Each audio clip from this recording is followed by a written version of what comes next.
วิธีทำให้ทองขึ้นเร็วที่สุดปลดหนี้ดีที่สุดก็คือเรื่องของทองคำนะครับซึ่งผมเรียนตลอดนะเขาเจรจาคอยดูเป็นกลยุทธ์18หัวเมืองตอนนี้ก็ถล่มจนได้นะครับและการถล่มของทรัมป์มีเหตุมีผลโดยหลักวัฒกรรมของเขาสำคัญมากเลยก็เรียกว่า American First หรือ American ต้องมาก่อนถามว่าสิ่งที่ทรัมป์ทำนะเปรียบเทียบกับนักการเมืองของไทยเนี่ยโหต่างกันเราฟ้ากับดินเลย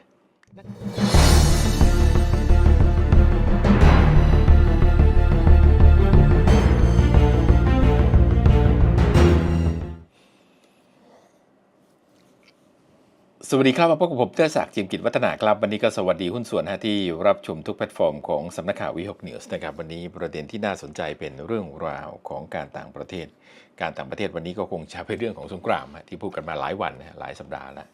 ตอนนี้ก็เกิดขึ้นอย่างเป็นทางการمسيرة يا شباب مسيرة اضرب اضرب اضرب اضرب اضرب اضرب اضرب اضرب اضرب اضرب عدل אתה חושב שעד שמסיים כולם הוא לא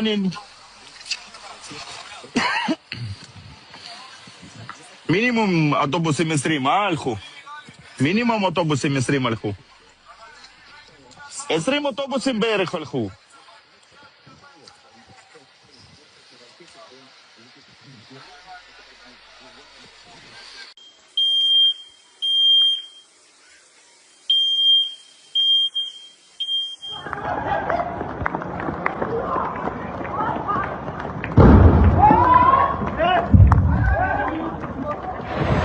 Red warning. Closet shelter immediately. Shelter in place. Missile threat warning. Closet shelter immediately. Shelter in place. Oh my god, oh my god, oh my god, oh my god. Okay. What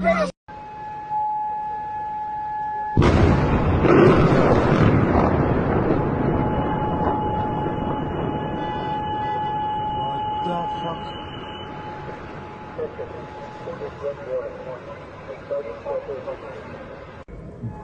bro Oh shit! Oh fuck! Oh shit! Oh!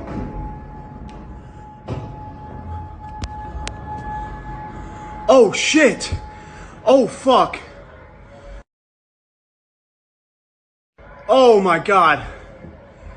Oh dude, fuck me. A fucking missile actually got through. Oh, there's more. I gotta get the fuck out of here.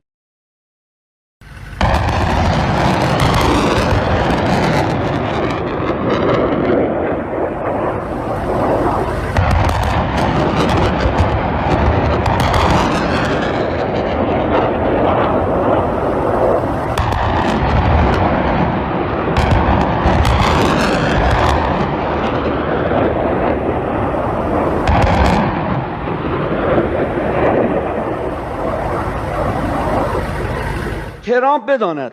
ما برای اینکه سالها با شما بجنگیم از پیشرفته ترین امکانات امروز برخورداریم اول جنگ هرچی ته انبار داریم میزنیم اما در ادامه قوی ترین موشک هامون رو خواهیم زد اون چیزی رو که تا الان رو نکردیم و به قول ما بچه ایرانی ها تو آب نمک خوابوندیم اونها رو هم این روزا رو خواهیم Short time ago, the United States military began major combat operations in Iran. Our objective is to defend the American people by eliminating imminent threats from the Iranian regime, a vicious group of very hard, terrible people. Its menacing activities directly endanger the United States, our troops, our bases overseas, and our allies throughout the world. For 47 years, the Iranian regime has chanted death to America and waged an unending campaign of bloodshed and mass murder, targeting the United States, our troops, and the innocent people in many, many countries. Among the regime's very first acts was to back a violent takeover of the U.S. Embassy in Tehran, holding dozens of American hostages for 444 days. In 1983, Iran's proxies carried out the Marine barracks bombing in Beirut that killed 241 American military personnel. In 2000, they knew and were probably involved with the attack on the USS Cole. Many died. Iranian forces killed and maimed hundreds of American service members in Iraq. The regime's proxies have continued to launch countless attacks against American forces stationed in the Middle East in recent years, as well as U.S. naval and commercial vessels in international shipping lanes. It's been mass terror, and we're not going to put up with it any longer. From Lebanon to Yemen and Syria to Iraq, the regime has armed, trained, and funded terrorist militias that have soaked the earth with blood and guts. And it was Iran's proxy, Hamas, that launched the monstrous October 7th attacks on Israel, slaughtering more than 1,000 innocent people, including 46 Americans, while taking 12 of our citizens hostage. It was brutal, something like the world has never seen before. Iran is the world's #1 state sponsor of terror and just recently killed tens of thousands of its own citizens on the street as they protested. It has always been the policy of the United States, in particular, my administration, that this terrorist regime can never have a nuclear weapon. I'll say it again, they can never have a nuclear weapon. That is why in Operation Midnight Hammer last June, we obliterated the regime's nuclear program at Fordow, Natanz, and Isfahan. After that attack, we warned them never to resume their malicious pursuit of nuclear weapons, and we sought repeatedly to make a deal. We tried. They wanted to do it. They didn't want to do it. Again, they wanted to do it. They didn't want to do it. They didn't know what was happening. They just wanted to practice evil. But Iran refused, just as it has for decades and decades. They've rejected every opportunity to renounce their nuclear ambitions, and we can't take it anymore. Instead, they attempted to rebuild their nuclear program and to continue developing long-range missiles that can now threaten our very good friends and allies in Europe, our troops stationed overseas, and could soon reach the American homeland. Just imagine how emboldened this regime would be if they ever had and actually were armed with nuclear weapons as a means to deliver their message. For these reasons, the United States military is undertaking a massive and ongoing operation to prevent this very wicked, radical dictatorship from threatening America and our core national security interests. We are going to destroy their missiles and raise their missile industry to the ground. It will be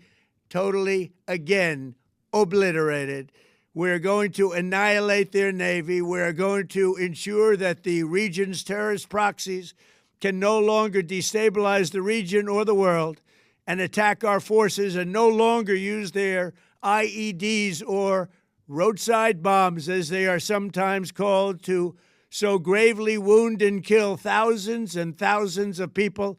including many Americans. And we will ensure that Iran does not obtain a nuclear weapon. It's a very simple message. They will never have a nuclear weapon.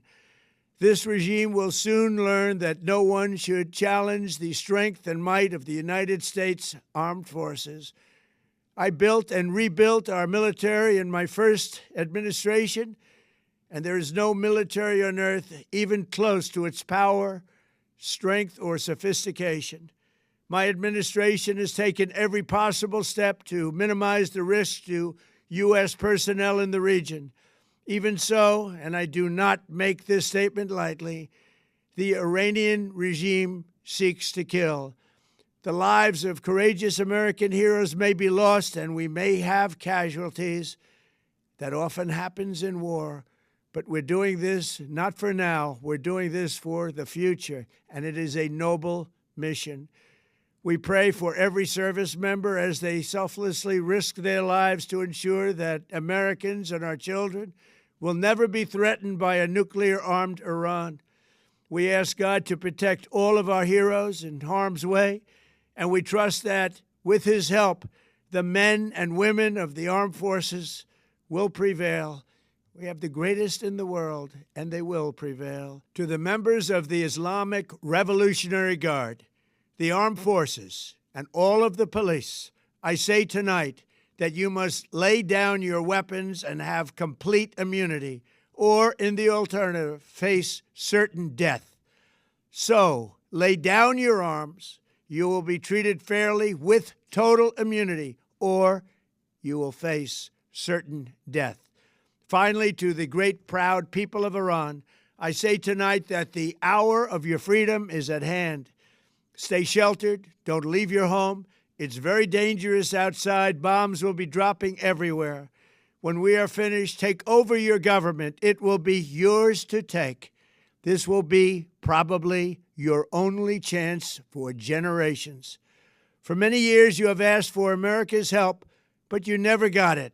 No president was willing to do what I am willing to do tonight. Now you have a president who is giving you what you want. So let's see how you respond. America is backing you with overwhelming strength and devastating force. Now is the time to seize control of your destiny and to unleash the prosperous and glorious future that is close within your reach. This is the moment for action. Do not let it pass. May God bless the brave men and women of America's armed forces. May God bless the United States of America. May God bless you all. อิหร่านอ้างอิสราเอลโจมตีโดนโรงเรียนประถมหญิงล้วนแห่งหนึ่งทำให้มีผู้เสียชีวิตแล้ว57ศพและมีผู้บาดเจ็บอีกเป็นจำนวนมากท่ามกลางสถานการณ์การสู้รบในภูมิภาคเมื่อ28กุมภาพันธ์2569สำนักข่าว IRNA ของอิหร่านรายงานอ้างการเปิดเผยของเจ้าหน้าที่ท้องถิ่นว่าการโจมตีของอิสราเอลโดนโรงเรียนประถมหญิงล้วนชื่อว่าชาจาเรไทเยเบในอำเภอมินาบทางตอนใต้ของจังหวัดฮอร์โมสกันนายโมฮัมหมัดรัตเมผู้ว่าราชการจังหวัดฮอร์โมสกันระบุว่ามีผู้เสียชีวิตแล้ว57ศพจากการโจมตีดังกล่าวเป็นนักเรียนอย่างน้อย24รายและมีผู้ได้รับบาดเจ็บอีก48รายซึ่งเขาย้ำด้วยว่าจำนวนผู้เสียชีวิตกำลังเพิ่มสูงขึ้นรายงานล่าสุดนี้เกิดขึ้นท่ามกลางสถานการณ์การสู้รบในตะวันออกกลางหลังจากอิสราเอลเปิดฉากโจมตีเข้าใส่อิหร่านในขณะที่โดนัลด์ทรัมป์ประธานาธิบดีสหรัฐก็ประกาศเริ่มปฏิบัติการทางทหารในอิหร่านเช่นกันทำให้เตหะรานตอบโต้ด้วยการโจมตีเข้าใส่อิสราเอลและฐานทัพสหรัฐที่ตั้งอยู่ในประเทศต่างๆในภูมิภาคกองกำลังป้องกันอิสราเอลหรือ IDF ออกแถลงการระบุว่าการโจมตีในกรุงเตหะรานของอิหร่านมีเป้าหมายไปยังสถานที่ซึ่งบุคคลสำคัญระดับสูงทางการเมืองและฝ่ายความมั่นคงมารวมตัวกันและขณะนี้ทาง IDF กำลังอยู่ในระหว่างการประเมินผลลัพธ์ของการโจมตีดังกล่าวทรัมป์ยืนยันเองเปิดปฏิบัติการทางทหารในอิหร่านปกป้องชาวอเมริกันจากภัยคุกคามใกล้ตัวประธานาธิบดีสหรัฐโดนัลด์ทรัมป์ยืนยันผ่านวิดีโอที่เผยแพร่บนสื่อสังคมออนไลน์ว่าสหรัฐอเมริกาได้เริ่มต้นปฏิบัติการทางทหารในอิหร่านแล้วนายโดนัลด์ทรัมป์ผู้นำสหรัฐระบุในคลิปความยาวประมาณ8นาทีที่เผยแพร่ทางสื่อสังคมออนไลน์ว่าเป้าหมายของปฏิบัติการครั้งนี้คือการปกป้องประชาชนชาวอเมริกันด้วยการขจัดภัยคุกคามที่ใกล้จะเกิดขึ้นจากระบอบการปกครองอิหร่านซึ่งเป็นกลุ่มที่โหดร้ายและอันตรายอย่างยิ่งซึ่งถือเป็นการยืนยันว่าสหรัฐได้ร่วมกับอิสราเอลในการโจมตีอิหร่านในครั้งนี้โดยทรัมป์กล่าวเพิ่มเติมว่ากิจกรรมที่คุกคามของอิหร่านเป็นภัยโดยตรงต่อสหรัฐอเมริกากองกำลังทหารฐานทัพในต่างประเทศและพันธมิตรของเราทั่วโลกประธานาธิบดีทรัมป์ยังกล่าวพาดพิงถึงความตึงเครียดที่ยืดเยื้อยาวนานโดยระบุว่าตลอด47ปีที่ผ่านมาระบอบอิหร่านตะโกนคำว่าความตายจงมีแด่อเมริกาและดำเนินการรณรงค์นองเลือดและสังหารหมู่อย่างไม่สิ้นสุดโดยพุ่งเป้าโจมตีสหรัฐทหารของสหรัฐและผู้บริสุทธิ์ในหลายประเทศล่าสุดมีรายงานว่าประธานาธิบดีโดนัลด์ทรัมป์ของสหรัฐจะใช้เวลาช่วงสุดสัปดาห์ที่สโมสรส่วนตัวของเขาในเมืองพาล์มบีชรัฐฟลอริดาท่ามกลางการปฏิบัติการของสหรัฐอเมริกาและอิสราเอลที่โจมตีทางทหารต่ออิหร่าน อย่างไรก็ตามขณะนี้ยังไม่มีรายละเอียดเพิ่มเติมเกี่ยวกับขอบเขตของปฏิบัติการทางทหารหรือการตอบสนองจากฝ่ายอิหร่านโดยสถานการณ์ในภูมิภาคตะวันออกกลางยังคงตึงเครียดและอยู่ในความจับตาของนานาชาติอย่างใกล้ชิดการเกิดขึ้นของสงครามรอบนี้นะครับเกิดจากสหรัฐอเมริกาอิสราเอลนะครับทำการโจมตีอิหร่านก่อนในขณะที่อิหร่านก็ทำการตอบโต้นะครับยิงพื้นที่เป้าหมายฐานทัพของสหรัฐอเมริกานะครับไม่ว่าจะเป็นฐานทัพในเคอร์ดิสถานนะครับทางตอนเหนือของอิรักก็มีการโจมตีฐานทัพของอันซาเลมที่คูเวตนะครับแล้วก็ฐานทัพทางอากาศอันคูเดตที่กาตาร์นะครับฐานทัพทางอากาศของสหรัฐอเมริกาที่สหรัฐอาหรับเอมิเรตส์นะฮะแล้วก็ใกล้สนามบินอาบูดาบี UAE นะครับปรากฏว่าจากเหตุการณ์ดังกล่าวก็ปรากฏว่าส่งผลทำให้ UAE นะครับทางอิรักเข้ามาสู่สงครามนี้ในขณะที่กองกำลังติดอาวุธของอิรักก็มาสนับสนุนอิหร่านนะครับก็เรียกว่าชุลมุนไปยิงโดนประเทศไหนที่สหรัฐอเมริกาไปตั้งฐานทัพก็ปรากฏว่าประเทศนั้นก็ทำการตอบโต้ทันทีนะครับตอนนี้ก็เรียกว่าอิหร่านกำลังโดนโจมตีอย่างหนักนะครับเป้าหมายสำคัญคือคาเมนาอีประธานาธิบดีของอิหร่านซึ่งก็รอดพ้นจากการถูกโจมตีนะครับแต่ละฝ่ายก็บอกว่ามีคนเสียชีวิตนะครับเด็กเสียชีวิตในอิหร่าน8 รายอิสราเอลก็บอกว่าอิสราเอลก็มีเด็กเสียชีวิตไป38 รายเอาชีวิตเด็กมาเป็นตัวประกันจากเหตุการณ์ในครั้งนี้นะครับผมเรียนหุ้นส่วนนะฮะก็ซัดกันอย่างดุเดือดไม่ว่าจะเป็นคูเวต UAE กาตาร์บาห์เรนอิหร่านนะครับอิสราเอลตอนนี้ก็กลายเป็นสงครามในภูมิภาคตะวันออกกลางเป็นอย่างที่ผมเรียนไว้ว่าสหรัฐอเมริกายังไงก็ต้องโจมตีนะการยื้อซื้อเวลาเพื่อการเจรจาเพื่อวางฐานกำลังของสหรัฐอเมริกาให้พร้อมสาเหตุที่สงครามครั้งนี้เกิดจะยืดยาวไปขนาดไหนก็แล้วแต่มีเป้าหมายสำคัญเชิงยุทธศาสตร์ที่สำคัญก็คือเกี่ยวข้องกับเรื่องของทองคำนะครับเพื่อให้ราคาทองคำนั้นพุ่งสูงขึ้นสหรัฐอเมริกากำลังเข้าสู่สภาวะที่เรียกว่าล้มละลายนะครับการเปิดสงครามตัวแทนสงครามภูมิภาคจึงเป็นปัจจัยสำคัญที่มีความจำเป็นจะต้องทำเพื่อกระตุ้นเศรษฐกิจของสหรัฐอเมริกานะครับถ้าไม่ทำเนี่ยสหรัฐอเมริกาก็อยู่ยากนะครับเหตุการณ์ลักษณะใกล้เคียงกันในสมัยประธานาธิบดีรูสเวลต์นะเมื่อปี 1934 นะครับก็ทำแบบนี้ราคาทองคำก็พุ่งขึ้นมาประมาณ 20-35% นะครับราคาทองคำตอนสมัยเมื่อปี 1973 เนี่ยราคาเพียง$43สหรัฐอเมริกาต่อยูนิออนซ์เท่านั้นนะครับซึ่งทองของสหรัฐอเมริกามีอยู่ 8,000 ตันตอนนั้นก็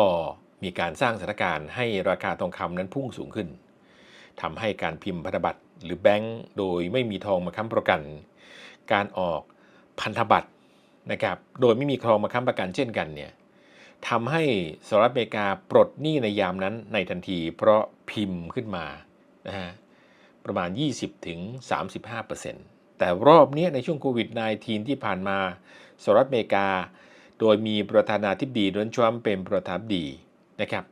ใช้การพิมพ์แบงก์ออกมาโดยไม่มีทองมาค้ำประกันเนี่ยมากกว่าเดิมเนี่ยประมาณ 2-3 เท่าตัวหรือประมาณ 200-300% วิธีการดีที่สุดก็คือปั่นให้ราคาทองคำที่ถืออยู่ในมือเนี่ยซึ่งมีมูลค่าเพียง$42สหรัฐอเมริกา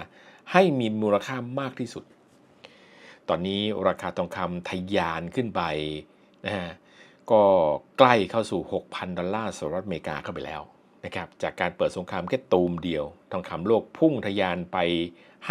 5,400 นะครับแล้วก็ไปแตะที่ 5,600 นะครับมารอบหนึ่งซึ่งแน่นอนนะสหรัฐอเมริกาต้องปั่นกระแสทุกทางเพื่อให้ราคาทองคำนั้นพุ่งทะยานไปถึง 9,000 ดอลลาร์สหรัฐอเมริกาทำไมเพื่อทำการปลดหนี้ทั้งหมดขณะเดียวกันอาวุธยุทโธปกรณ์ที่สหรัฐอเมริกานะครับได้ขายในประเทศข้างเคียงก็จะได้ขายด้วยแต่ก็ไม่ใช่ปัจจัยหลักแต่ปัจจัยหลักก็คือการปลดหนี้ซึ่งการเกิดสงครามโลกครั้งที่2สงครามโลกครั้งที่1ก็แบบนี้หลักการเดียวกันนะมีวัตถุประสงค์เพื่อทำการปลดหนี้นะครับให้ราคาทองคำนั้นพุ่งสูงขึ้นนะครับเพื่อที่จะหาเหตุนะโดยวางหลักในอดีตที่ผ่านมาก็เป็นเรื่องของภูมิรัฐศาสตร์ตามจุดต่างๆเมื่อก่อนนี่เป็นสงครามโลกเลย 1-2 แต่ยังตอนหลังเนี่ยฝั่งสหภาพยุโรปปรับกลยุทธ์ไม่ว่าจะเป็นสหรัฐอเมริกาไม่ว่าจะเป็นฝรั่งเศสตอนนี้เศรษฐกิจตกต่ำหมดนะครับวิธีการก็คือทำให้ทองมันขึ้นต้องช่วยกันทำให้ทองขึ้นทำไงก็ได้วิธีทำให้ทองขึ้นเร็วที่สุดปลดหนี้ดีที่สุดก็คือเรื่องของทองคำนะครับซึ่งผมเรียนตลอดนะเขาเจรจาคอยดูเป็นกลยุทธ์18หัวเมืองตอนนี้ก็ถล่มจนได้นะครับและการถล่มของทรัมป์มีเหตุมีผลโดยหลักวัฒกรรมของเขาสำคัญมากเลยก็เรียกว่า American First หรือ American ต้องมาก่อนถามว่าสิ่งที่ทรัมป์ทำนะเปรียบเทียบกับนักการเมืองของไทยเนี่ยโหต่างกันเราฟ้ากับดินเลยนักการเมืองไทยไม่ทำแบบนี้นะแต่ทรัมป์เนี่ยเขาดูเหมือนจะบ้าๆบอๆนะเฮ้ยเขาจริงๆนะชาวอเมริกันเนี่ยถึงขั้นมีการโหวตว่าทรัมป์ควรจะไปตรวจสุขภาพจิตแต่ในทางกลับกันผมว่าถ้าทรัมป์ไม่ทำก็ไม่ได้นะครับขึ้นภาษีก็แล้วนะครับสงครามไวรัสสงครามทางการค้าก็แล้วไม่ได้ผลก็ต้องสงครามอาวุธเปิด3สูบเต็มเลยสงครามไวรัสก็ทำเห็นไหมฮะเกิดที่อินเดียแต่ไม่สำเร็จสงครามทางการค้าขึ้นภาษีหมดจนถึงขณะนี้ก็โดนศาลพิพากษาก็มีปัญหาก็เลยมุ่งสู่สงครามอาวุธเพื่อบีบให้ราคาทองคำนั้นพุ่งสูงขึ้นเป็นวิธีเดียวฮะที่จะทำให้สหรัฐอเมริกาและฝั่งสหภาพยุโรปนั้นปลดหนี้ที่ตัวเองทำมาก่อขึ้นมานะครับสิ่งที่เราเห็นตอนนี้สหรัฐอเมริกาไปปิดอิหร่านดื้อๆอ้างว่ามีอาวุธนิวเคลียร์ปลดไม่ปลดก็แล้วแต่อิหร่านยอมทุกอย่างแล้วนะครับแต่สหรัฐอเมริกาไม่ยอมมุ่งหน้าจะทำสงครามลูกเดียวจนเป็นที่มาของการปะทะกันในประเทศไทยร้านทองคำเนี่ยปิดกันหมดเลยร้านทองปิดหมดเลยนะหนีราคาทองคำที่พุ่งสูงขึ้นการเปิดตลาดในวันจันทร์นะครับแน่นอนฮะราคาทองคำก็มีโอกาสจะดีดขึ้นสูงถึง 5,600 ดอลลาร์สหรัฐอเมริกาต่อยูนิออนซ์นะครับค่อนข้างจะสูงนะครับการขึ้นสูงแบบนี้เนี่ยมันบอกถึงนัยยะสำคัญนะครับแต่สงครามจะยาวไหมยังไงต้องไปยาวๆนะครับในรัสเซียในยูเครนก็ยังคงเกิดขึ้นอยู่แต่ไม่กระตุ้นราคาสงครามตุ้นราคาทองคำให้พุ่งสูงขึ้นนักคำพูดของทรัมป์ที่ออกแถลงการก่อนที่จะทำการโจมตีทำให้ราคาทองคำดีดตัวขึ้นมาทันทีโดยส่วนใหญ่ราคาทองคำโลกปิดเปิดเมื่อไหร่กระฉูดแน่นอนนั่นหมายความว่าสิ่งที่ทรัมป์ทำตอนนี้เป็นไปตามหลักยุทธศาสตร์การเมืองการปกครองชั้นสูงนะครับที่ใช้วัฒกรรมว่า American First หรือ American ต้องมาก่อนนั่นเองนี่คือเรื่องราวของการต่างประเทศเข้าใจการต่างประเทศก็จะเข้าใจประเทศของเราขอบคุณที่บอกต่อขอบคุณที่แชร์ต่อขอบคุณที่เล่าต่อขอบคุณที่ร่วมสนับสนุนสถานีขอบคุณที่ร่วมกันทำความดีเพื่อความดีผมเทิดศักดิ์จิมกิจวัฒนาสวัสดีครับอย่าลืมกด Subscribe และกดกระดิ่งด้วยนะคะ